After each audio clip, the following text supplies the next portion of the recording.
Hello বন্ধুরা, আমাদের channel সবাইকে স্বাগত জানাই। তো এই ভিডিওতে আমি আজকে রিভিউ করব এনোলা হোমস 3।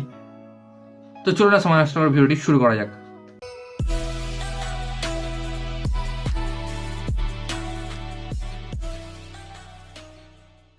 তো এই যে সিনেমাটা এনোলা হোমস, তো কেমন হলো এই মুভিটি? তো কেমন হলো এই মুভিটি তার আগে আমি বলে দিই যে এই যে সিনেমাটা রয়েছে, এই সিনেমাটার প্রথম দুটো পার্ট খুব ভালো ছিল, যেটি ডিরেক্ট করেছিলেন হ্যারি ব্র্যাডবিয়ার। বাট এই যে 3 নম্বর পার্টটা রয়েছে, এই 3 নম্বর পার্টে তিনি ডাইরেক্ট করেননি। কেন করেননি জানেন না, নতুন একজন ডাইরেক্টরকে নেওয়া হয়েছে, যিনি হলেন ফিলিপ বারান্টিনি। তো কেমন হলো এই মুভিটি? তো সত্যি কথা বলতে 1 নম্বর এবং 2 নম্বর সিনেমাটা যেমন ছিল তেমন একদমই হয়নি। একটা ঠিকঠাক ডিটেকটিভ মুভি হয়েছে। তো আপনারা যারা শার্লক হোমসকে জানেন তো বা এর আগের পার্টগুলো দেখেছেন, তো এই সিনেমাটা কাকে নিয়ে আপনারা জানবেন। এনোলা হোমস হচ্ছে শার্লক হোমসের বোন, এখানে দেখানো হয়েছে, এবং শার্লক হোমসের মাও রয়েছে এখানে।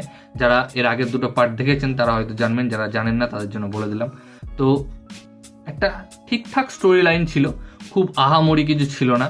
আগের যে 1 নম্বর পার্টটা সেটা তো দারুণ ছিল, 2 নম্বর পার্টটাও ঠিকঠাক ছিল, বাট এটা একটা নর্মাল জাস্ট, যেহেতু আগের দুটো পার্ট হিট করেছে এবং নেটফ্লিক্সের প্রচুর পয়সা, তো সেই কারণে নেটফ্লিক্স বানিয়েছে। এবং খুব যে মজা আসবে আপনাদের সেটা বলবো না, ঠিকঠাক সবার অ্যাক্টিং ঠিকঠাক, এবং যেই লোকেশানগুলো নেওয়া হয়েছে এখানে শ্যুট করার জন্য, লোকেশানগুলো বেশ ভালো। বাট গল্পর দিক থেকে সিনেমাটা একদম এভারেজ বলা যেতে পারে। আমার তো মোটামুটি লেগেছে, খুব একটা ভালো লাগেনি।